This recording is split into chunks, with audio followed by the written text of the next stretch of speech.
नमस्कार। इस वीडियो में हम जानेंगे सिकल सेल की बीमारी का पता लगाने वाले लैब टेस्ट्स के बारे में। आगे बढ़ने से पहले आइए जानते हैं हमारा नॉर्मल हीमोग्लोबिन कैसे बनता है। जैसा आप देख सकते हैं, हमारी नसों के अंदर लाल कोशिकाएं होती है जिन्हें रेड ब्लड सेल्स भी कहते हैं। इस रेड ब्लड सेल के अंदर महत्वपूर्ण हीमोग्लोबिन पाया जाता है जो सभी अवयवों या ऑर्गन्स को ऑक्सीजन पहुंचाता है। एक वयस्क में साधारण 95% से ज्यादा हीमोग्लोबिन एचबीए या अडल्ट हीमोग्लोबिन होता है। केवल 2 से 3.5% एचबीए2 होता है और नवजात शिशुओं में पाया जाने वाला एचबीएफ फीटल हीमोग्लोबिन केवल 1% तक होता है। एचबीए का बनना हमारी जीन्स पे निर्धारित होता है जो हर व्यक्ति एक अपनी माता से और एक पिता से प्राप्त करता है। जीन्स नॉर्मल हो तो नॉर्मल हीमोग्लोबिन बन पाता है। अब हम देखेंगे एबनॉर्मल हीमोग्लोबिन कैसे बनता है। हीमोग्लोबिन बनाने वाली जीन्स में बदलाव आने को म्यूटेशन कहते हैं। इस बदलाव की वजह से एचबीए की जगह असामान्य या अबनॉर्मल हीमोग्लोबिन बनने लगता है। सिकल के मरीजों में इस असामान्य हीमोग्लोबिन को एचबीएस या सिकल हीमोग्लोबिन कहा जाता है। नॉर्मल एचबीए के मुकाबले एचबीएस की घुलनशीलता बहुत कम होती है। इस वजह से ऑक्सीजन की कमी होने पर यह जमने लगता है और मरीज के आरबीसी सिकल यानी हंसिए का आकार ले लेते हैं। यही विकृत आरबीसी उसके खून की कमी, पीलिया और जोड़ों के दर्द की वजह बनती है। हीमोग्लोबिन बनाने वाले जीन्स माता और पिता से शिशु में आते हैं। जब केवल एक जीन में बदलाव हो तो 50 से 60% नॉर्मल हीमोग्लोबिन बनता है और केवल 40% एचबीएस होता है। यह लोग सिकल के लक्षण नहीं दिखाते और सिकल सेल ट्रेट कहलाए जाते हैं। जब दो सिकल ट्रेट माता पिता साथ आ जाते हैं तो शिशुओं में दोनों जीन में सिकल का म्यूटेशन या बदलाव होता है। ऐसे मरीज में 70 से 80% एचबीएस बनता है और नॉर्मल एचबीए नहीं पाया जाता। यह मरीज सिकल के लक्षणों से ग्रसित होते हैं और इन्हें सिकल सेल अनेमिया कहते हैं। अब हम जानते हैं सिकल की जांच किसे करानी चाहिए। हर गर्भवती महिला को जांच कर अपने सिकल ट्रेट होने की संभावना का पता लगाना चाहिए।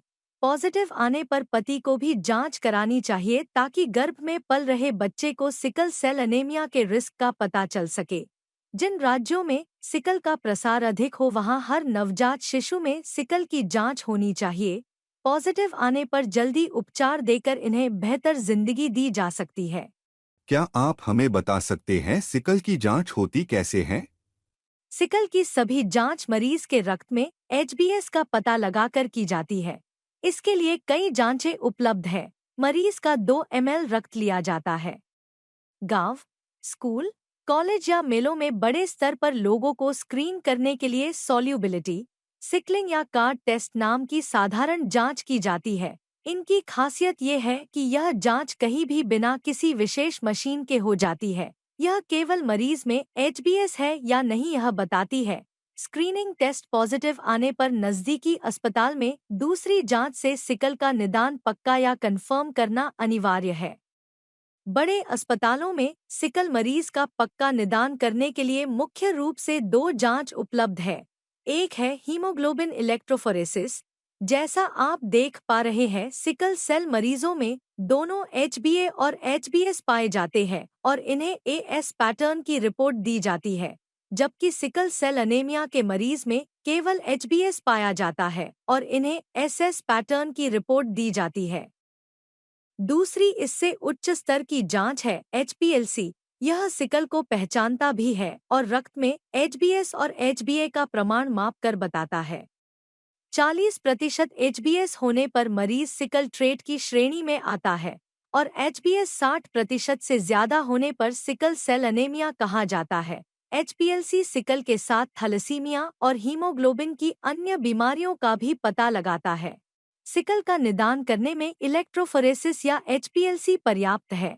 हम जीन में म्यूटेशन पता करने वाली जेनेटिक टेस्ट का सुझाव केवल उस दंपत्ति को देते हैं जिसमें माता पिता दोनों सिकल ट्रेट है और गर्भ में पल रहे बच्चे को सिकल सेल अनेमिया का पता करना आवश्यक है। इसकी गहराई में जानकारी दूसरे वीडियो में साझा की जाएगी। याद रहे, सिकल की जांच एक साधारण ब्लड टेस्ट द्वारा की जा सकती है। बीमारी जल्दी पकड़कर तुरंत उपचार शुरू कर संभावित जटिलताओं को टाला जा सकता है। गर्भवती महिलाओं और उनके जीवन साथियों को डॉक्टर के राय के अनुसार जांच करानी चाहिए। स्क्रीनिंग टेस्ट पॉजिटिव आने पर नज़दीकी बड़े अस्पताल में HPLC या इलेक्ट्रोफोरेसिस द्वारा जांच कंफर्म कराए।